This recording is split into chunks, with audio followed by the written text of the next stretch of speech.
जमात इस्लामी कराची ने इस बात का फैसला किया है कि कल से वहां पर गवर्नर हाउस पे तारीखी धरना शुरू होने जा रहा है इंशाअल्लाह ताला। तो अब ये धरना कराची में भी शुरू हो जाएगा, फिर इसी तरह से हम पूरे मुल्क में इस धरने को फैलाते चले जाएंगे। ये मामला यहाँ पे रुकेगा नहीं। बिलाल कियानी साहब to move item number 6। I hereby introduce the bill further to amend the Elections Act 2017, the Elections Second Amendment Bill 2024. The bill in question stands introduced. आज जो आप कह रहे हैं कि नुमाइंदा मुकर्रर किया जाए आपसे बातचीत करने के लिए, आपकी समझ नहीं आती है कि कभी गिरेबान पकड़ लेते, कभी पैर पकड़ लेते। आप सोशल मीडिया सेल चलाएं जो मुल्क दुश्मन एजेंडे पर कारबंद हो, और अब आप कह रहे हैं कि मुझसे प्लीज बात करो। तो ये एंटी क्लाइमैक्स उस फिल्म का जिसका उन्वान था मैं किसी को छोड़ूंगा नहीं, और आज जो ये तरला मिन्नत का प्रोग्राम जारी किया गया है, ये सिर्फ इस बात का शाखसाना है कि आपका एक सेल पकड़ा गया है। बिस्मिल्लाहिर्रहमानिर्रहीम। लाखों करोड़ों दरूद नबी अकरम सल्लल्लाहु अलैहि वसल्लम पर और उनकी आल पर। आज इमरान खान साहब ने अफवाज पाकिस्तान के साथ मुज़ाकरात की ऑफर कर दी। उन्होंने बल्कि ये भी कहा कि आप अपना कोई नुमाइंदा तय कर दें ताकि मुज़ाकरात आगे चल सकें। क्या ये एक बहुत बड़ी पेशरफ्त है या फिर ये भी माजी की तरह एक वाक़या है जो चंद दिनों के बाद ख़त्म हो जाएगा? इसके ऊपर हम आज के शो में डिस्कस करेंगे। और इसके साथ साथ इलेक्शन एक्ट में तरमीम के लिए आज हुकूमत पाकिस्तान ने एक करारदाद जमा करवा दी है, उसे सारे स्टैंडिंग कमेटी के हवाले कर दिया है। क्या इससे मामला ये सेटल हो सकता है या नहीं, ये भी आज के शो में डिस्कस होगा। और जमात इस्लामी ने पूरे पाकिस्तान में धरने देने का ऐलान कर दिया। क्या इससे IPPs का मसला और बिजली के रेट्स जो हैं उनका मसला हल हो जाएगा? ये सारे सवाल हम आज के शो में डिस्कस करेंगे। प्रोग्राम के पहले हिस्से में फवाद चौधरी साहब हमारे साथ तशरीफ रखते हैं और उसके बाद 2 इकनॉमिक एडवाइजर्स जो हैं वो हमारे साथ होंगे। फवाद चौधरी साहब आपका बहुत शुक्रिया। ये फरमाइएगा, ये जो मुज़ाकरात की ऑफर है इमरान खान साहब की, गवर्नमेंट को अब क्या करना चाहिए, स्टेट को क्या करना चाहिए? देखिए, गवर्नमेंट ने तो कुछ नहीं करना, ये तो करना तो जो है वो एस्टैब्लिशमेंट ने है, वो देखते हैं इसका क्या जवाब देते हैं। गवर्नमेंट तो रैटल हुई है, सारे जो उनके तर्जुमान थे सो कॉल्ड उनको पसीने पसीने आए हुए हैं। तथा तारड़ साहब को आज आपने देखा 2 बंदों ने पकड़ के खड़ा किया हुआ था कि बोल दो। असल में इशू ये है कि देखिए 2-3 इवेंट्स हुए हैं चौधरी साहब जिसमें आपका एनालिसिस बड़ा इंपॉर्टेंट है, मैं समझता हूँ। एक देखिए, सबसे पहले एक इवेंट हुआ कि सारी जो केयर टेकर गवर्नमेंट है वो शहबाज शरीफ साहब के पीछे पड़ गई IPPs को लेके, क्योंकि आपको पता है IPPs का मामला तो स्पेसिफिक है 2015 में जो हुई उनके साथ, वो क्यों पड़ गए। और गौहर साहब को, अनवार साहब को, मुस्तफ़ा कमाल साहब को अचानक ये ख्याल कैसे आ गया कि IPPs पाकिस्तान की जो सारी प्रॉब्लम है। उसके बाद जो दूसरा इवेंट हुआ वो ये हुआ कि जो इलेक्शन कमीशन को आप देखें कि आके ये कह रहे थे कि ये भी नहीं होना। पहले सबसे पहले ये पेशगोई की गई कि जी सुप्रीम कोर्ट सवाल ही पैदा नहीं होता ये फैसला दे दे, फैसला आ गया। उसके बाद आया कि नहीं कोई प्रॉब्लम नहीं, फॉरवर्ड ब्लॉक बन जाएगा, वो भी नहीं बना। फिर तीसरा आया जी सवाल ही पैदा नहीं होता इलेक्शन कमीशन इंप्लीमेंट कर दे। इलेक्शन कमीशन ने 2/3 इंप्लीमेंट कर दिया, बिल जमा हो गया इलेक्शन कमीशन। उसकी तरफ मैं 1 मिनट में आता हूँ, इलेक्शन एक्ट चेंज हो, मैं उसकी तरफ आ रहा हूँ। और तीसरा वाकया है ये जो बयानात हैं जो खान साहब ने जो बात नहीं। अब ये 3 इवेंट्स बड़े इंटरेस्टिंग है, जो तीनों का एक इकट्ठा एनालिसिस बनता है। अच्छा, अब उसकी जो काउंटर मूव है गवर्नमेंट की तरफ से वो बड़ी अनइम्प्रेसिव है। अभी तक कोई गवर्नमेंट की कोई मूव उसके ऊपर आ नहीं सकी। मसलन जो उनकी एफर्ट्स थी कि हम सुप्रीम कोर्ट से ये फैसला मैनेज कर लें, वो नहीं कर सके। अब वो और अजीबोगरीब हरकतें कर रहे हैं। वो ये कर रहे हैं कि वो आज उन्होंने ये बिल इंट्रोड्यूस करा दिया। अब जो साहब आपको भी पता है, जो भी बंदा थोड़ा बहुत भी लॉ जानता है, कोई बहुत बड़ा मुहक्किक होना जरूरी नहीं है कि ये जो कानून है ये प्रोस्पेक्टिव हो सकता है, रिट्रोस्पेक्टिव नहीं हो सकता। और सुप्रीम कोर्ट का फैसला रिट्रोस्पेक्टिव है, और उसको अगर आप बदलना चाहते हैं तो आपको आईनी तरमीम चाहिए, और इस वक्त तो नंबर ही नहीं है किसी के पास। सो गवर्नमेंट ने इससे क्या हुआ है, इससे ये हुआ है कि आपने दोबारा सुप्रीम कोर्ट को एक रेड रैग दिखा दिया है। और आप कह रहे हैं सुप्रीम कोर्ट को कि सानू दोबारा टक्कर मारो आके, ऐसी काफी अजय लेनी पूरे सानू और मारो। तो आपका ख्याल ये है कि पाकिस्तान तहरीक इंसाफ, अगर ये बिल पास हो गया तो पाकिस्तान तहरीक इंसाफ इसे चैलेंज कर देगी सुप्रीम कोर्ट ऑफ पाकिस्तान? नहीं, सुप्रीम कोर्ट को इसलिए चैलेंज करने की फिलहाल जरूरत नहीं है कि इलेक्शन कमीशन ऑफ पाकिस्तान ने एक क्लैरिफिकेशन डाली हुई है, इस वक्त जस्टिस मंसूर अली शाह साहब के पास आएगी, क्योंकि वो इस वक्त बैठे हुए हैं। उस क्लैरिफिकेशन का कल परसों जवाब हो जाएगा, तो इलेक्शन कमीशन ने उसके मुताबिक नोटिफाई कर देना। सो ये फ्यूचर के लिए आप रखना चाहें रख लें, नहीं रखना चाहें ना रखें, ये तो आपकी मर्जी है। बट इससे जाहिर ये हो रहा है कि गवर्नमेंट से चीजें मैनेज नहीं हो रही। ठीक है। और आज इन्होंने एक और बिल भी पेश किया कि कंटेम्प्ट लॉ खत्म कर दें, तो आप कर दें खत्म। ठीक है। वो तो सुप्रीम कोर्ट तो आर्टिकल 204 की इस्तेमाल करती है ना पावर्स, और जो हाई कोर्ट है वो भी आर्टिकल 204 की पावर्स यूज करती है, एक्ट की तो पावर्स इस्तेमाल नहीं करती, तो आप रख लें, खत्म कर लें। बट कहना मैं ये चाह रहा हूं कि जो काउंटर मूव है हुकूमत की, उसके नतीजे में सवाए इसके कि अदालतों में और इनके ताल्लुकात और ख़राब हों, और कुछ नहीं हो रहा। तीसरी इंपॉर्टेंट इसके इसी हुकूमत की मूव में जो नज़र आ रहा है वो ये है कि ये चाहते हैं कि चीफ जस्टिस साहब की टेन्योर में इजाफा किया जाए। This is the whole bigger strategy जो अभी तक नज़र आ रही है। लेकिन वो सरदस्त तो मुमकिन नहीं, मेरा टाइम बहुत कम है और मुमकिन नहीं है, लेकिन इसके अगर वो मुमकिन नहीं है, जो आपको भी समझते हैं और मैं भी यही समझता हूँ, और जो हमारे जयद कोर्ट रिपोर्टर्स हैं हसनात मलिक साहब जैसे, वो भी यही समझते हैं, तो अब इशू ये है कि आप मंसूर अली शाह साहब का नोटिफिकेशन फिर क्यों नहीं कर रहे? ठीक है, कंट्रोवर्सी खत्म हो जाए ना, आप जज साहब का नोटिफिकेशन करें, वो आगे कह रहे हैं अभी टाइम है। वो तो कफायत ईसा साहब का भी 3 महीने पहले हुआ था। कंट्रोवर्सी आपने खत्म करनी है ना, तो छोटी सी मूव से आपकी होती है तो आप खत्म करें। सो मुझे अभी तक अच्छा, अब गवर्नमेंट की आज की जो इमरान खान की जो स्टेटमेंट है उसके ऊपर रिएक्शन देखें। उसके ऊपर रिएक्शन ये है कि इरफान सिद्दीकी साहब तकरीबन जो है, मुझे लगता है कि आज उन्हें रिलैक्सोन का पूरा पता खाना पड़ेगा, तब जाके उनको नींद आएगी। जो कुछ दोस्त हैं हमारे, जो सहाफ़ी दोस्त भी हैं, जिनको शौक है प्रेडिक्शन देने का, वो हाइपर हो गए हैं कि एक ही हो गया है, ए ना हो जाए, सुलह हो जाए, ससी मारी, साड़ियाँ नौकरियाँ मारी जानी है। सो एक ओवरऑल आप समझिए कि हुकूमत की, मुझे अभी तक जो मतलब not as a PTI worker but as a analyst जब मैं देखता हूं तो गवर्नमेंट मुझे रैटल्ड नजर आ रही है, परेशान हो गई। और मैंने कल भी ये बात कही थी कि मेरी नजर में ये जो 3 इवेंट्स मैंने पहले आपको बताए हैं, इससे कोई मुझे शुबा नहीं है कि गवर्नमेंट 4-5 महीने से ज्यादा नहीं चल सकती।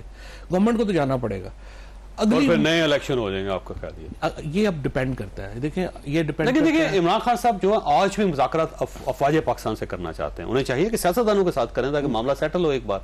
देखिए बातचीत तो दोनों से करनी चाहिए, सियासतदानों से भी करनी चाहिए और उनसे भी करनी चाहिए, एस्टैब्लिशमेंट से, क्योंकि पावर उनके पास। एस्टैब्लिशमेंट कह रही है कि सियासतदानों से करें, आप कितने कह रही है? वो आप डीजीआईएसपीआर की प्रेस कॉन्फ्रेंस से कोई नहीं कह रही ना। बात यह है कि जो सियासतदान है इस वक्त प्रॉब्लम है ना, एक ये मेरी ख्याल में कोई प्रॉब्लम होनी नहीं चाहिए। हम पहले भी तो नून लीग और पीपल्स पार्टी से मुज़ाकरात कर रहे थे ना जब ये हो रहे हैं, तो उसमें उनसे भी होने चाहिए, कोई प्रॉब्लम नहीं है। लेकिन इसमें ना पीटीआई की जो लीडरशिप का भी एक, आई वुड से कि एक ना उनका प्रॉब्लम है, जो बाहर लीडरशिप है। देखिए ना, एस्टैब्लिशमेंट अगर चाहती है कि मुज़ाकरात करें पॉलिटिकल पार्टीज के साथ, तो फिर शाह महमूद कुरैशी साहब को रिलीज करें। आपने क्यों उनको जाली केसेस में वो अंदर है, उनको रिलीज करें? ये काम तो शाह महमूद कुरैशी, असद कैसर, परवेज इलाही साहब जैसे बड़े लोग कर सकते हैं ना, बड़े सियासतदान कर सकते हैं, ये लोग कर सकते हैं। ये बेचारे जो अभी सारी लॉट है, ये तो गौहर खान साहब नहीं कर सकते, उमर अयूब साहब। गौहर हमारा भाई है, उमर बिल्कुल जो है उमर का पॉलिटिकल भी है, लेकिन देखिए ना, इसके लिए जो एक पर्सनल रिलेशनशिप चाहिए, इसके लिए एक अगर मेरा आपकी वक्फियत ही नहीं है, तो देख के मैंने गुस्सा चढ़ जाता है, या मैंने देख के तो गुस्सा चढ़ जाता है, तो मुज़ाकरात क्या होने? एक माहौल चाहिए। एंड एस्टैब्लिशमेंट ने, अगर मेरे ख्याल में ये पाकिस्तान के लिए बड़ी एक डिसाइसिव फेज है, अगर एस्टैब्लिशमेंट ने पाकिस्तान को नॉर्मल करना है, इमरान खान की जो स्टेटमेंट है वो बड़ी स्टेटमेंट है, ठीक। And I am very sure कि अगर आप कहेंगे तो मुज़ाकरात में पॉलिटिकल पार्टीज भी शामिल होंगी, मुज़ाकरात में ये एस्टैब्लिशमेंट भी शामिल होगी। लेकिन इमरान खान साहब ने पहली बार नहीं कहा सर, इमरान खान साहब तो रोज ही कहते हैं, वो तो कहते हैं अफवाज पाकिस्तान के साथ मुज़ाकरात के लिए तैयार हैं, बस इतना ऐड किया उन्होंने कि नुमाइंदा तय करें। ये एक नया बयान नहीं है इमरान खान साहब का? नहीं, लेकिन माहौल नया हो गया ना, रोज दरिया में नया पानी आता है, नया माहौल होता है। 8 फरवरी अब सीरियस है आपका ख्याल है मामला? हर माहौल के मुताबिक सीरियस ही होगा। इमरान खान जब भी कोई बात करते हैं वो नॉन सीरियस इसलिए नहीं हो सकती कि he is too big to be taken lightly. Imran Khan के साथ इस वक्त 2/3 अक्सरियत पाकिस्तान की इमरान खान के साथ खड़े। हमें देखे अच्छा लगे बुरा लगे, किसी को हो कि जी इमरान खान की ये नहीं पसंद बात, वो नहीं पसंद, पूरी दुनिया उहदे नाल है। This is democracy, this is how the world works. आप ये कह देना कि जी वो बिल्कुल जनाब वो अपना हमें जो है वो पसंद नहीं है या ये नहीं है, नॉट इनफ। 22 करोड़ लोगों का मुल्क है। हम सिंगापुर दुबई तो है नहीं कि 30 लाख 40 लाख लोग हैं, उनको मैनेज करना है, हर बंदे के पीछे सिपाही तो खड़ा नहीं हो सकता। सो आपने अपनी स्टेबिलिटी देखें, एक पॉलिटिकल इंस्टेबिलिटी है, ठीक है, एक इकोनॉमिक इंस्टेबिलिटी है। हुकूमत ने कहा ये काफी नहीं, सोशल इंस्टेबिलिटी, सोशल इंस्टेबिलिटी। हुकूमत ने कहा ये काफी नहीं है। जब तक जुडिशियल इंस्टेबिलिटी और वो ना पैदा हो सानू मजा नहीं आ रहा। मैं ब्रेक लेनी है, एक छोटी सी ब्रेक हो तुम्हारा।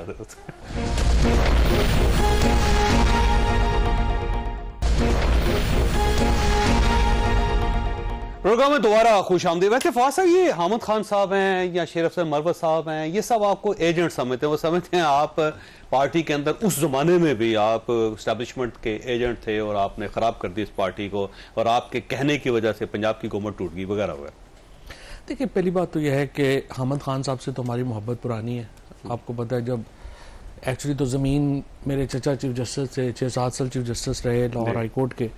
तो ये एक जहाँ पे अब जुडिशल कमीशन है, एडवोकेट जनरल ऑफिस है, ये सारी ज़मीन जो थी ये हामिद खान साहब वगैरह कब्जे करके बैठे हुए थे।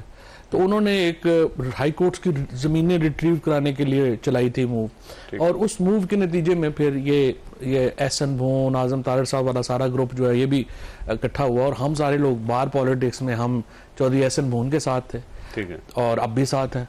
और इस तरह से जो है वो इनके साथ उस वक्त से चलता रहा। बाहर की दुश्मनी है, बाहर की चल रही है वो इसमें, लेकिन ये बेसिकली तो एक छोटे दिमाग का आदमी है, इसको क्या बंदा नहीं, वैसे बड़ा आदमी है, बड़ा वकील है पाकिस्तान में। नहीं, कोई बड़ा वकील नहीं था। जब इफ्तिखार चौधरी बहाल हुआ है तो उसकी अदालत में जाके बड़ा वकील हुआ है। उससे पहले कब सुना था आपने? इफ्तिखार चौधरी की वजह से जो है वो हुआ, तो बस कोई बड़ा पार्टी के भी बानी रुकन है ये, बड़े पुराने इमरान खान बानी। यहाँ पे कौन एवं अपना नाम बानी रख लेते हैं। पार्टी इमरान खान की है, बस एक आदमी है इमरान खान जिसकी पार्टी है, जिसकी सियासत है।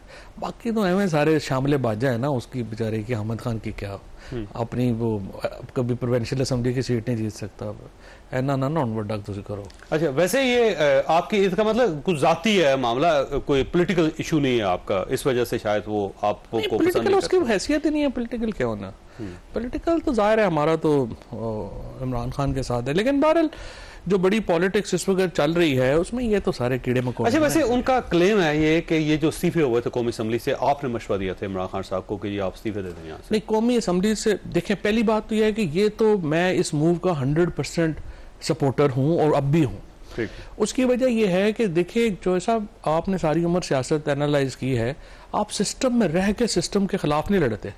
अगर आपने बड़ी सियासत करनी है, जो इमरान खान करता है, इमरान खान आज पीटीआई का जो अरूज है या इमरान खान का जो अरूज है वो क्यों है? बड़े फैसले करने की वजह से। जिन दो जगहों के ऊपर जीबी और कश्मीर में हमने असम्बली से बाहर नहीं आए, वहां पे देख लें हमारी क्या हालत, और बाद में हमारी पार्लिमानी पार्टी की क्या हालत हुई। तो सवाल यह है कि जब आपने बड़ी पॉलिटिक्स करनी है ना, फिर ये बड़े फैसले करने पड़ते हैं। अगर हम एक सीट के साथ रह जाते हैं तो पहली बात यह है कि एट विल जो है एस्टैब्लिशमेंट ने हमें फारिग कर देना था, हमारी पार्लिमानी पार्टी भी सारी उधर चली जाती है। दूसरा ये था कि आपने फिर निजाम से बाहर आके लोगों को ये बताया कि हम कितने आपके साथ खड़े, हमने 2 हुकूमतों की कुर्बानी दी, और ये इतनी बड़ी पॉलिटिकल मूव थी कि गवर्नमेंट को आइन तोड़ना पड़ा, इसका कोई जवाब नहीं था। आपने मशवरा दिया था इमरान खान साहब को कि पंजाब की गवर्नमेंट छोड़ दें, खैबर पख्तूनख्वा की छोड़ दें? जी, 100% दिया था, बिल्कुल। आपके साथ और कौन था? नहीं, ये एक्चुअली सबसे पहले शुरू हुआ था जब हमारा पिंडी में जलसा हुआ था, तो शाह महमूद कुरैशी साहब ने ये तजवीज़ दी थी, और उसके बाद खान साहब ने मशवरा किया, बिल्कुल मेरे साथ भी किया, आई एम श्योर और लोगों के साथ भी किया होगा। ठीक है। तो मैंने और हमाद अजहर के साथ हम लोगों ने कहा जी बिल्कुल तोड़ दें, और हमारे साथ खैर भी काफ़ी देर किया था, और मैंने उन्हें कहा जी कि बिल्कुल तोड़ देनी चाहिए हमें असम्बली। और मैं अब भी समझता हूँ आज जो पीटीआई का अरूज है वो इन्हीं बड़े फैसलों की वजह से। ठीक है।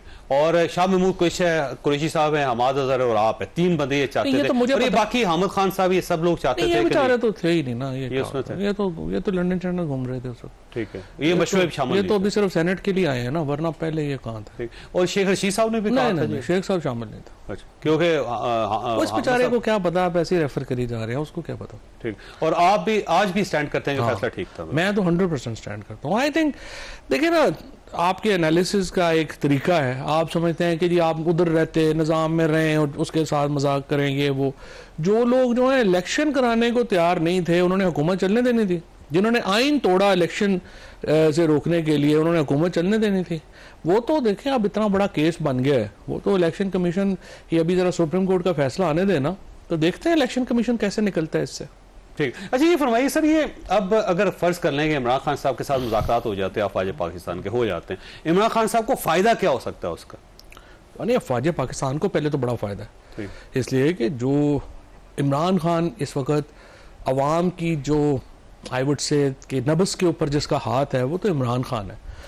और पाकिस्तान के दुश्मनों की ये कोशिश है कि पाकिस्तान की अफवाज और पाकिस्तान की अवाम मुख्तलिफ साइड्स पे ऊपर खड़ी हो। ये नहीं होना चाहिए। और वैसे देखे एक इंटरनेशनल सिनेरियो भी चेंज हो रहा है।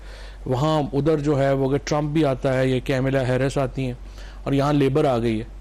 वेस्टर्न ब्लॉक में आपकी जो नई पॉलिटिक्स है उसमें एक पॉपुलर लीडर चाहिए पाकिस्तान को।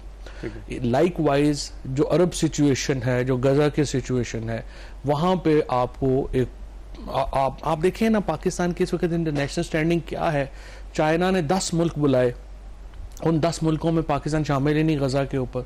सऊदी अरेबिया ने 5 इस्लामी मुल्कों की कॉन्फ्रेंस की, उन्होंने हमें बुलाई ही नहीं है। अब आप मेरा ख्याल है ये फरवरी में इलेक्शन हुआ तो 7-8 महीने तो हो गए हैं, अभी भी शहबाज शरीफ सबको आए। एक यूरोपीय यूनियन के किसी मुल्क ने फ़ोन नहीं किया। इन्होंने फ़ोन किया यूके के प्राइम मिनिस्टर को मुबारक देने के लिए, उसने जवाब का फ़ोन नहीं किया। यूएस प्रेसिडेंट वगैरह को तो छोड़ ही दें, उन्होंने तो खैर क्या बाबे ने करना था। पाकिस्तान इज आइसोलेटेड इंटरनेशनली, कोई पाकिस्तान रेलिवेंस ही नहीं लग रहा, नजर ही नहीं आ रहा। और दूसरी तरफ एस्टैब्लिशमेंट के लिए इतना बड़ा बोझ बन गए हैं शहबाज शरीफ। देखें ना, अगर आप एस्टैब्लिशमेंट के पॉइंट ऑफ व्यू से अगर आप इसको एनालाइज करें, मुझे अब बताएं एस्टैब्लिशमेंट को कितना सवाब है इस वक्त शहबाज शरीफ को जरदारी को हुकूमत में रखने का। वो उनका बोझ नहीं जो है वो कर पा रहे। अगर आपने इस वक्त पीपल्स पार्टी और नून लीग, वो तो सियासी लाशें हैं जिसको एस्टैब्लिशमेंट ने अपने कंधों पर उठाया हुआ है, टका फायदा नहीं इनका। आप बताइए मुझे कि कितनी देर और उठा लेंगे, 4 महीने उठा लेंगे, 6 महीने उठा लेंगे। इमरान खान साल जेल में निकाल गए, वो 4 महीने और निकाल। अच्छा ये फरमाइएगा सर, ये एस्टैब्लिशमेंट के साथ मामलात को सेटल नहीं होने दिया जा रहा है, इसमें पार्टी के अपने लोग शामिल हैं या फिर इमरान खान साहब की अपनी गलती है? तलखियां जब बढ़ती हैं ना तो दोनों तरफ ही बढ़ती हैं। ना इमरान खान की सारी गलतियां होंगी, ना एस्टैब्लिशमेंट की सारी गलतियां होंगी। तो ताली तो दोनों हाथों से बचती है। आपने ताल्लुकात ठीक भी करने हैं तो दोनों साइडों से तलखियां नीचे आएंगी। खराब होने में भी ज़ाहिर है दोनों साइडों का रोल है, ये तो नहीं हो सकता कि एक साइड से रोल हो। और कम्युनिकेशन बहाल हो जाए ना अगर, उससे बड़ा फर्क पड़ जाएगा। तो आप कोई रोल अदा कर सकते हैं इमरान खान साहब और एस्टैब्लिशमेंट के दरमियान? हमारी हैसियत नहीं है वो, अब सच्ची बात यह है। हमें तो उन्होंने ठड्डे मौके मार के फायर कर दिया और जेलों में डाल दिया, इलेक्शन ही लड़ने दिया। सो हमारी सिचुएशन में तो नहीं है, ना ही हमारा फ्रेंकली मौजूदा एस्टैब्लिशमेंट में कोई इस तरह का लिंक है कि उसको जो है वो उनका एतमाद हम पे नहीं है और हम कोई ऐसा रोल प्ले करने की उसमें नहीं है पोजीशन में। But there must be people. मैं समझता हूँ कि अगर एस्टैब्लिशमेंट चाहती है, समझती है कि पाकिस्तान को स्टेबिलिटी की तरफ लेके जाना है, इमरान खान से आपके मुज़ाकरात होने बहुत अहम है, नंबर 1। और मुज़ाकरात के लिए आप शाह महमूद कुरैशी साहब को और परवेज़ इलाही जैसे लोगों को, असद कैसर साहब जैसे लोगों को मौका दें कि वो आपके साथ बैठ सकें और आप इस चीज़ को आगे बढ़ा सकें। अगर आप शाह महमूद कुरैशी को रिहा नहीं करते, परवेज़ इलाही को सियासत की इजाज़त नहीं होती और ये, तो फिर आप जाहिर है कि क्या से आप उसको आगे बढ़ाएंगे। अच्छा, इसमें इमरान खान साहब के मामले में मेरा ख्याल एस्टैब्लिशमेंट का सिर्फ एक ही नुक्ता है, वो ये कहते हैं कि 9 मई की गलती को तस्लीम करें और उस पर माजरत करें पब्लिकली, और उसके बाद फिर मामला आगे बढ़ सकते हैं। और इमरान खान साहब उस गलती को मानने के लिए तो देखें ना, तलखियों का इजहार है ना, ये तो तलखी का इजहार है। 9 मई जो है वो बैठेंगे, बात उस पर भी हो जाएगी, जाहिर है एक चीज़ें जो है वो चल पड़ेंगी, जो तो हो जाएगा। कौन सपोर्ट तो कोई भी नहीं करता ना। इमरान खान ने खुद भी अगले दिन सुप्रीम कोर्ट में अपीयर होकर क्या कहा था, उन्होंने कहा था जी हमें इसको सपोर्ट नहीं। 2-3 बातें तो इमरान खान, देखे ना इमरान खान का फायदा क्या है। इमरान खान नेशनलिस्ट पॉलिटिक्स करता है, वो कोई मुजीबुर रहमान नहीं है जो उसको बांग्लादेश अलहदा मुल्क चाहिए था। इमरान खान जो है वो तो पूरे पाकिस्तान का लीडर है। वो इसको पंजाब में भी उसकी जो है वो तूती बोल रहा है, सिंध में भी, बलोचिस्तान में भी और खैबर पख्तूनख्वा में भी। सो इमरान खान का फ़ायदा फ़ौज को ये है कि अवाम को जो यूनिफाई करने की एक ताकत है वो इमरान खान के पास है। और अगर आपने पाकिस्तान में फेडरलिज्म को बचाना है तो आपको एक यूनिफाइंग लीडर चाहिए ना। और इमरान खान ने कहा कि फ़ौज मेरे मुल्क के लिए मेरे से भी ज़्यादा इंपॉर्टेंट है, तो इमरान खान उसको भी अहमियत देते हैं। बाकी देखिए ये तलखियाँ भी हो जाती हैं, और तलखियों की सबसे बड़ी वजह मैंने पिछली बार आपके प्रोग्राम में बात कही थी, ये सबसे बड़ा प्रॉब्लम मैं समझता हूँ ये हुआ जो हमने कम्युनिकेशन खत्म हो गई। कम्युनिकेशन होती ना ये चीज़ें यहाँ पे नहीं बढ़नी थी। ख्वाजा साहब आपका बहुत बहुत शुक्रिया। ख्वाजा साहब यहाँ पे ब्रेक लेनी है और ब्रेक के बाद जमात इस्लामी ने अपने धरनों में इजाफा करने का ऐलान कर दिया। अब सवाल ये कि क्या धरने से बिजली सस्ती हो सकती है, और अगर हो सकती है तो कैसे हो सकती है। हमारे अगले हिस्से में शहबाज राना साहब हमारे साथ होंगे, डॉक्टर फरक सलीम साहब होंगे। छोटी सी ब्रेक और ब्रेक के बाद दोबारा जरूरत।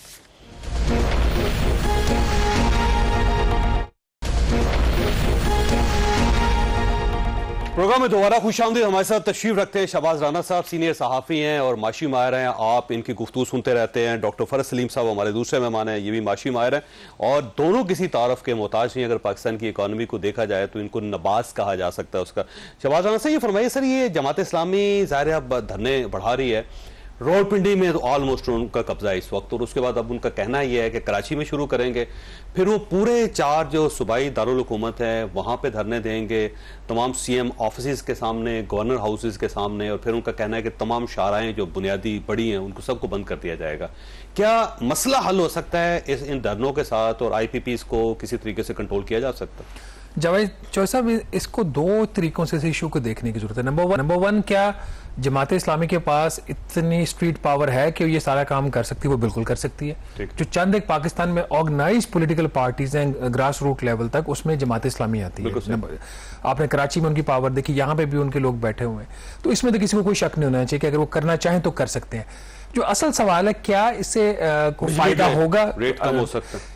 देखिए, एक और जो चीज जमात इस्लामी की फेवर में जाती है, जो दूसरी जमातों की फेवर में नहीं जाती, कि किसी भी सियासी जमात ने अवाम के हकूक के लिए बाहर नहीं निकले। सही बात। उनके अपने जाती हकूक होंगे, किसी ने गवर्नमेंट बचानी है, किसी ने गिरानी है, तो इसके लिए बाहर आ गए। किसी ने जेल से बाहर किसी ने जेल से बाहर आना है, किसी ने किसी और मकसद के लिए प्रेशर डालना है, किसी ने वजारत लेनी है। जमात इस्लामी का अपेरेंटली ये इस किस्म का कोई नहीं है। जहां तक उनकी डिमांड्स की बात है, किस हद तक उनकी डिमांड्स जो है वो ठीक रियलिस्टिक है, किस हद तक नहीं है, कुछ ऐसी चीजें हैं जो हुकूमत कर सकती है। ठीक है, जहां तक तो ये बात है ना कि जो इंडिपेंडेंट पावर प्रोड्यूसर के जो मुआहदे हैं उसको रीओपन कर दिया जाए, स्क्रैप कर दिया जाए, कि ये ना होने वाली बात है। ये हमारे सॉवरेन एग्रीमेंट्स हैं, सॉवरेन गारंटीज हैं, चाहे वो मकामी आपका सरमायाकार है या चाइनीज है या कतरी भी है। कतरियों के भी इसमें प्लांट्स हैं। दूसरी बात है कि क्या अभी भी कोई स्पेस बचती है? बिल्कुल स्पेस बचती है। जो गवर्नमेंट के पावर प्लांट्स हैं वहां पे तो गवर्नमेंट कोई रैशनल स्टेप्स ले सकती है, और उससे बढ़कर जो कॉस्ट है इनएफिशिएंसी की, जो लाइन लॉस है, जो थेफ्ट है, उसकी कॉस्ट भी कंज्यूमर को पास हो रही है। 2 चीजें जो गवर्नमेंट कल सुबह खत्म कर सकती है करना चाहे तो। बिजली के बिलों के ऊपर नॉन फाइलर का 7.5% इनकम टैक्स लगा हुआ है। अगर आपका 25,000 रुपए से ज्यादा बिल है तो आपके ऊपर नॉन फाइलर का रेट लग जाता है। अब बिजली की कीमतें इतनी ज्यादा बढ़ चुकी है, हमारे जो यहाँ पे हमारी पार्किंग में जो एक मजदूर बंदा गाड़ी धो रहा है उसका बिल 30,000 रुपए आया। बिल्कुल ठीक। तो क्या वो फाइलर बन सकता है? साहब ने कहा कि जो मेरे कमरे में सफाई करता है ना वहाँ जेल के अंदर, उसका बिल 40,000, उसका बिल 40,000 रुपए आया। मुझे ये बताइए, वो 7.5% की आप किस चीज की सजा दे रहे हैं इस गरीब बंदे को? एक तो रेट उसका ज्यादा, ऊपर से ये वाला जुल्म। दूसरी चीज जो बिजली के बिलों में खत्म हो सकती है कि जो माजी में सर्कुलर डेट खत्म करने के लिए कर्जे लिए गए थे, उस कर्जों का सूद बिजली के बिलों से वसूल किया जा रहा है। 3 रुपए 21 पैसे फी यूनिट जो कॉस्ट है वो आपकी पड़ती है बिजली के बिल के अंदर। डेट सर्विसिंग सरचार्ज, ये क्या बदमाशी है अभी, उसको खत्म करें। तो इस तरह के 3-4 स्टेप्स हो सकते हैं। दूसरी एक और जो चीज उनकी डिमांड है, which is again correct demand, इसके लिए मैं खुद बड़ी बात कर रहा हूँ, जो सैलरीड क्लास की टैक्सेशन है। चौधरी साहब, तुम्हारी तो सैलरी अधी रह गई ना, जो अब होने वाला है, पहले तो वो चीज बिल्कुल मेरी सैलरी पे टैक्स ज्यादा है, सैलरी कम। सैलरी अब बहुत सारे लोगों के साथ ये हो रहा है। तो वो जो चीज है वो भी सैलरी क्लास पे, जहां से आपको 75 से 85 अरब रुपए का अपने टैक्स अगर रिवर्स हुकूमत कर दी, उतना हुकूमत अपने PSDP कट करके रिलीफ दे सकती है। तो ये चंद एक ऐसी चीजें, minus reopening of the IPP contracts, ये काम बिल्कुल हो सकता है। लेकिन मेरा खदशा ये कि हुकूमत जमात इस्लामी को संजीदा नहीं ले रही। ये वजह है कि अमीर मुकाम साहब, डॉक्टर तारिक फजल चौधरी साहब जाके उनसे मुज़ाकरात कर रहे हैं, बजाय इसके वो इकोनॉमी की टीम का बंदा हो, को मिनिस्टर इकोनॉमी से रिलेटेड हो, सीरियस बंदा हो। हॉकी के प्लेयर को आपने रेफरी बना दिया है, बल्कि आपने एम्पायर बना दिया क्रिकेट टीम का, तो कैसे हो सकता है वैसे? डॉक्टर फरज सलीम साहब ये फरमाइए सर, ये IPPs का मसला बड़ा गंभीर है और कहते हैं कि इनके होते हुए पाकिस्तान चल नहीं सकता। कोई ऐसा सोल्यूशन है कि जान छुड़ाई जा सके इनसे मुस्तकिल तौर पर? देखिए, एक तो हमेशा कोशिश रहती है कि मसला बड़ा गंभीर है, मईशत बड़ी गंभीर है, मामलात हल करने की तरफ जाएं तो मामलात बड़े सिंपल है। कुछ तो सोल्यूशन जो हैं वो राना साहब ने आपके सामने रखे हैं। देखिए, ये कैपेसिटी, एक जो बीमारी तशखीस है वो सही तशखीस करना बड़ा जरूरी है। ये जो सारा ब्लेम कैपेसिटी पेमेंट के ऊपर डाल दिया गया है, मैं समझता हूँ कि ये बीमारी की तशखीस सही नहीं हो रही। देखिए कैपेसिटी पेमेंट जो है तकरीबन 45% जो है वो तो हुकूमत के अपने प्लान्स को जा रही है, कोई 40% जो है वो सीपैक के प्लान्स को जा रही है। तो हम क्या चाहते हैं? क्या हुकूमत अपने ऊपर खुद मुकदमा करना चाहती है? क्या हम चाइनीज के साथ लड़ाई झगड़ा करना चाहते हैं? अब ये दुरुस्त है कि जो 15% कैपेसिटी पेमेंट प्राइवेट सेक्टर में प्राइवेट ओनर्स को जा रही है, उसमें कुछ तो चौधरी साहब ऐसे पावर प्लांट्स हैं जिनको हुकूमत को तमगा देना चाहिए, मेडल देना चाहिए। आप सोचिए कि एक प्लांट है राउश पावर के नाम से, वो 4% चलता है अपने प्लांट फैक्टर के ऊपर और 745 रुपए का एक यूनिट हुकूमत को देता है। तो आप सोचिए कि हुकूमत 745 रुपए का ले आपको और मुझे 60 रुपए का देती है, तो हुकूमत भी कमाल करती है। इसी तरह जो पावर प्लांट हैं दाऊद ग्रुप के हैं, निशात ग्रुप जो पाकिस्तान का शायद बिजनेस का सबसे बड़ा ग्रुप है, उसके कोई आधा दर्जन प्लांट्स हैं, वो 18, 19, 20% कैपेसिटी पे चलते हैं, कोई 20-25 अरब रुपया कैपेसिटी का ले लेते हैं कैपेसिटी पेमेंट्स का। तो कुछ तो अच्छा, एक और बहुत बड़ा तमगा आपको और एक ग्रुप कहलाता है, उनके 2 प्लांट्स ने 0 जो है वो प्रोड्यूस किए हैं और कोई 18-19 अरब रुपया कैपेसिटी मद में वसूल कर ली। तो इसको राना साहब से मैं बिल्कुल एग्री करता हूँ कि हुकूमत पाकिस्तान ने, रियासत पाकिस्तान ने अगर कोई मुआहदा किया है तो उसकी कतई खिलाफ वर्जी नहीं करनी चाहिए। ठीक। लेकिन अब डॉक्टर साहब एक सवाल ये भी बनता है कि कहा यह जा रहा है कि जब कैपेसिटी चार्जेस ले रहे हैं आप, तो पूरी बिजली कंज्यूम क्यों नहीं करते? मसलन अगर 45,000 मेगावाट की कैपेसिटी है और 43,000 पाकिस्तान की जरूरत है और 20,000 आप ले रहे हैं, तो आप क्यों इतना जुल्म कर रहे हैं? आपको चाहिए कि उसके रेट्स कम करके पूरी कैपेसिटी उनसे उठाएं, मसला खत्म हो जाएगा। अब आपने जुल्म का लफ्ज इस्तेमाल कर दिया, तो जब मैंने आपको बताया कि 45% तो हुकूमत के अपने प्रोजेक्ट्स हैं, तो क्या जुल्म हुकूमत खुद अपने ऊपर कर रही है? फिर आपने जुल्म का जिक्र किया, तो जो 40% को सीपैक को पेमेंट जाती है कैपेसिटी पेमेंट, तो क्या सीपैक हमारे ऊपर जुल्म कर रही है? जो 15% प्राइवेट है वो तो जुल्म कर ही रहे हैं, की बात नहीं। देखिए मामला सोल्यूशन की तरफ जाए, बेतहाशा बहस हो गई, सोल्यूशन क्या है, हल क्या है? अभी चौधरी साहब आपके घर में या आपके स्टूडियो में जो बिल आता है लगभग 60 रुपए का आ रहा था, अब बताया जा रहा है कि कहीं 70 रुपए पे चला जाएगा, लेकिन उसमें से 20 रुपए से 22 रुपए फी यूनिट जो है वो हुकूमती चार्जेस है। आज मैं अपने घर का बिल निकाल के देख रहा था, उसमें 13 डिफरेंट चार्जेस हुकूमत ने लगा रखे हैं। तो 20-22 रुपए अगर वो कम कर दे, रिलीफ दे दे, या आपको टैक्स क्रेडिट का कहना शुरू कर दे। अच्छा, चोरी की बात नहीं हो रही बिल्कुल। अगर पेस्को जो पेशावर इलेक्ट्रिक है वहां 45% बिजली चोरी हो जाती है, अगर सक्खर में 35% बिजली चोरी हो जाती है, इस्लामाबाद में तो वो सिंगल डिजिट पे है, फैसलाबाद में सिंगल डिजिट पे है, लाहौर में, गुजरांवाला में सिंगल डिजिट पे है। अगर लाहौर में और पंजाब के बाकी शहरों में सिंगल डिजिट पे है, तो पेशावर में 45% क्यों है? अगर हुकूमत उस चोरी को रोक ले तो फिर आपको और मुझे रिलीफ मिल सकता है। तो जो काम करने के हैं, जो टैक्स की बात है और जो चोरी रोकने की बात है, हुकूमत वसूली नहीं करती। अब आप सोचिए कि अगर एक दुकान आप खोलें, उसमें 45% माल जो है वो चोरी हो जाए, 10% आप वसूली ना कर पाए, तो फिर वो दुकान तो बंद हो जाए। बिल्कुल सही। मैंने ब्रेक लेनी, शहबाज साहब आपके पास सवाल छोड़ के जा रहा हूं कि कहा यह जा रहा है कि चाइना आने की कोशिश की जा रही है कि वो कोई कैपेसिटी चार्जेस कम कर दे या कोई ऐसा जादू कर दे कि जिससे पाकिस्तान इस सारे अजाब से बाहर निकल जाए, क्योंकि कहते हैं कैपेसिटी चार्जेस में ही हमने कोई 2280 अरब रुपया हमें अदा करना पड़ता है हर साल। तो चाइनीज को मदद कर सकते सारे मामले। छोटी सी ब्रेक और ब्रेक के बाद दोबारा जरूरत।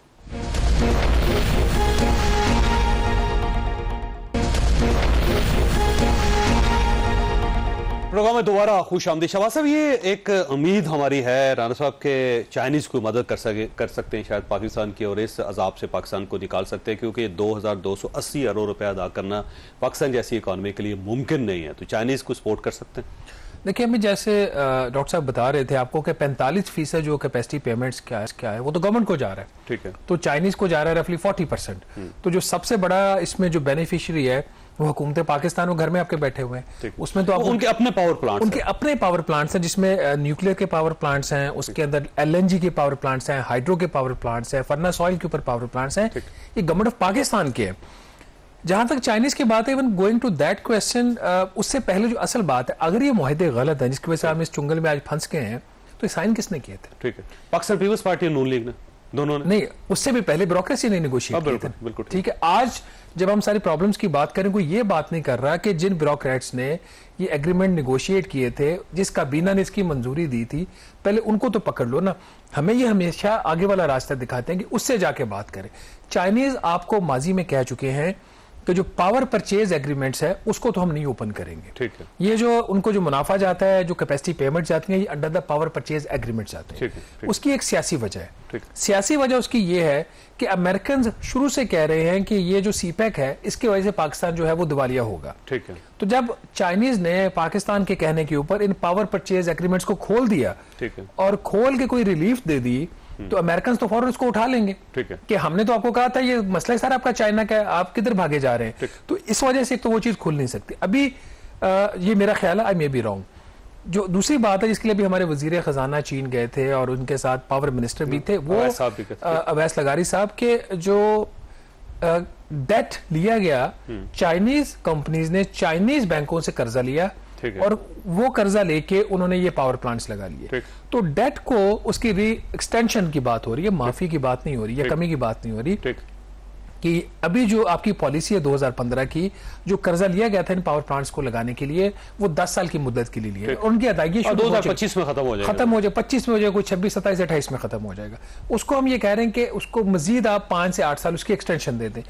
वो उसका पावर परचेज एग्रीमेंट से डायरेक्टली इसलिए इंपैक्ट नहीं आएगा। वो आपको जो कंपनीज हैं वो ये कह रही हैं कि आप जाने और बैंक जाएं, लेकिन कर्जा हुकूमत पाकिस्तान ने नहीं लिया, हुकूमत पाकिस्तान ने गारंटी दी। कर्जा तो कंपनीज ने लिया और कंपनीज कह रही जाके उनसे बात कर लें। तो मुझे शॉर्ट टर्म में चाइना के फ्रंट से कोई रिलीफ की तवक्को नहीं है, ना ही हमें कोई उम्मीद करनी चाहिए। सबसे पहले अगर गवर्नमेंट की सीरियसनेस है तो अपने मुआहिदों को खोले और खोल को उनको अमेंड करे। हमें ये चाइना वाली जो ट्रक की बत्ती के पीछे ना लगाएं, और उससे बढ़कर वो जो ब्यूरोक्रेट्स और वो जो मिनिस्टर्स जिन्होंने ये सारे एग्रीमेंट्स नेगोशिएट किए थे, उनको तो जरा सामने ले आए। आज हम सारे इस चीज के पीछे दौड़े, और उसके साथ साथ जब भी हर साल बिजली की कीमतों में इजाफा होता है, हम शोर करते हैं, उस वक्त किसी को एहसास नहीं होता कि ये डेट सर्विसिंग सरचार्ज इन्होंने गलत डाल दिया टैरिफ के अंदर, ये इतनी जो चोरी है ये बिजली के टैरिफ के अंदर डाली हुई, ये इतनी इन्होंने जो लाइन लॉसेस हैं वो इसमें डाले, उस वक्त तो किसी को ख्याल नहीं आता। उसकी तरफ आज भी बात नहीं कर रहे। आज क्यों पावर डिवीजन ने एक जो थेफ्ट के खिलाफ कैंपेन थी उसको क्यों रोक दिया? ठीक है, क्यों रोक दिया? वैसे मुझे नहीं पता क्यों रोक दिया, वेस्ट इंटरेस्ट ही होंगे ना। अगर इनका अपना दावा है कि 95 से 97 अरब रुपए की इनको रिकवरी हुई है इस साल जो खत्म हुआ है, तो अगर रिकवरी अच्छी बात है ना, तो अगर 100 अरब रुपए की रिकवरी होती है तो 1 रुपया पर यूनिट की प्राइस कम हो जाएगी। तो वो क्यों नहीं कर रहे? तो ये हमेशा होता है। अभी आपने 2 दिन पहले देखा कि टीवी चैनल्स के ऊपर खबरें चलवाई गई कि जी सियासतदानों की, जजेस की और फलां की हम मुफ्त बिजली बंद कर देंगे। उससे क्या फर्क पड़ेगा? मसले का हल है, उससे क्या फर्क पड़ेगा? मतलब ये पिछले साल जुलाई अगस्त में भी ये इशू जब उठा था तो वापडा की फ्री बिजली सामने आ गई थी, बंद होनी चाहिए। उसका इंपैक्ट होगा 10 से 15 अरब रुपए का। ठीक है, कर लो बंद। क्या उससे आपका 2200 अरब रुपए का जो आपकी आइडल कैपेसिटी पेमेंट है वो मसला हल हो जाएगा? तो ये जो ब्यूरोक्रेसी है, इनको पता है कि इस कौम को ट्रक की बत्ती के पीछे लगाना है। तो मैं अपने साफी दोस्तों से हमेशा ये बात कहता हूँ, मुझे परसों ट्वीट भी करना पड़ा कि इनके इन झांसे में ना आए, जो असल मसला है उस तक अपने आप को महदूद रखें। बिल्कुल। अच्छा, ये फरमाइए डॉक्टर साहब, आपकी तरफ आने हैं कि ये जो धरने दिए जा रहे हैं जमात इस्लामी का, बहरहाल बड़ा अच्छा धरना है और बड़ी डिसिप्लिन जमात है वो, और उसने अभी तक किसी किस्म का लॉ एंड ऑर्डर का मसला पैदा नहीं होने दिया, जबकि दूसरी जमातें लॉ एंड ऑर्डर का मसाइल भी पाकिस्तान के अंदर पैदा कर देती हैं। लेकिन क्या धरनों से ये मसला हल हो सकता है सर? इसका जवाब तो जो मतलब आपको पता है, पिछले 53 साल का अगर आप अरसा देख लें, मैं देख रहा हूँ कि जो हमारा सियासी ढांचा है उसमें 175 सियासी जमातें हैं। 11 दफा शायद हम इलेक्शन करवा चुके हैं 53 सालों में।